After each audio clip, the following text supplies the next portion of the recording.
अक्सर कथनी व करनी में अंतर देखा जाता है। औरों की तो बात छोड़िए,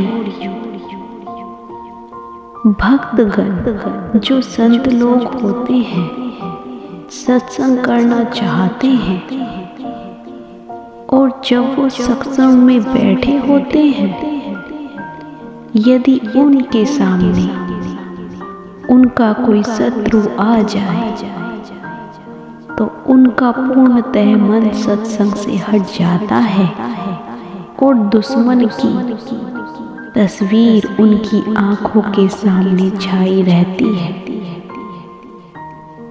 इस तरह वो सत्संग का पूर्ण आनंद नहीं उठा पाते।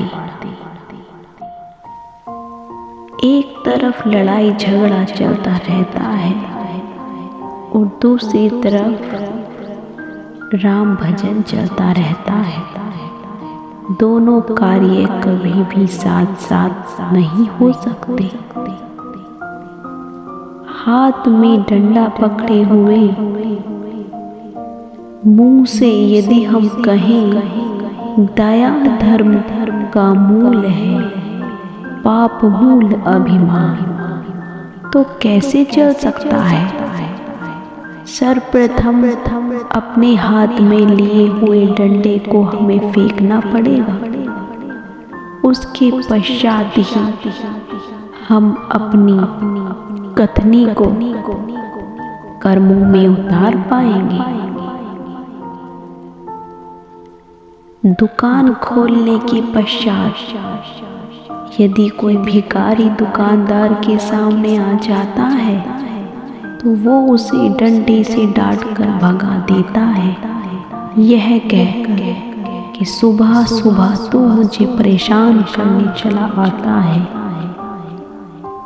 और दूसरी तरफ वही व्यक्ति कह रहा है दया धर्म का मूल है, पाप मूल अभिमान। इस तरह कथनी और करनी में अंतर आ जाता है। तुलसी दया न छोड़िए जब लग घट में प्राण। एक तरफ तो आरती चलती रहती है, ओम जय जगदीश हरे, भक्त जनों के संकट क्षण में दूर करें।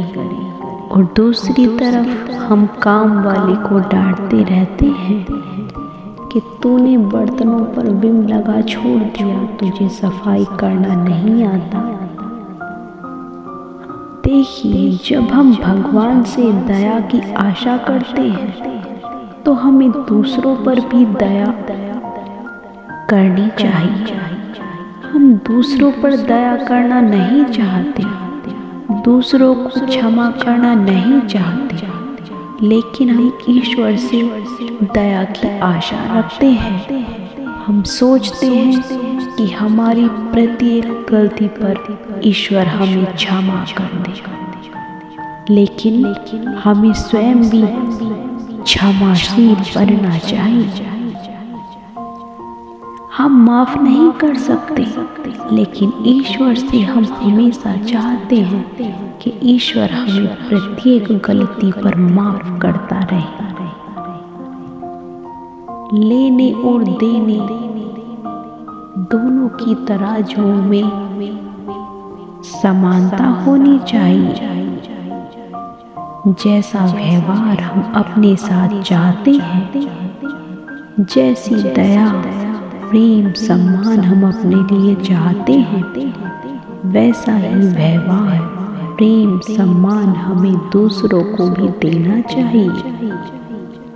तभी संभव हो पाएगा कि हमारी करनी भी हमारी कथनी के समान ही बन पाए।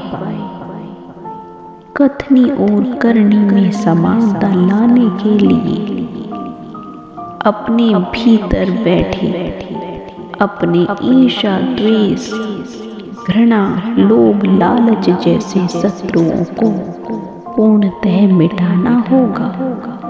तभी यह संभव हो सकता है कि हमारी करनी हमारी कथनी के समरूप हो।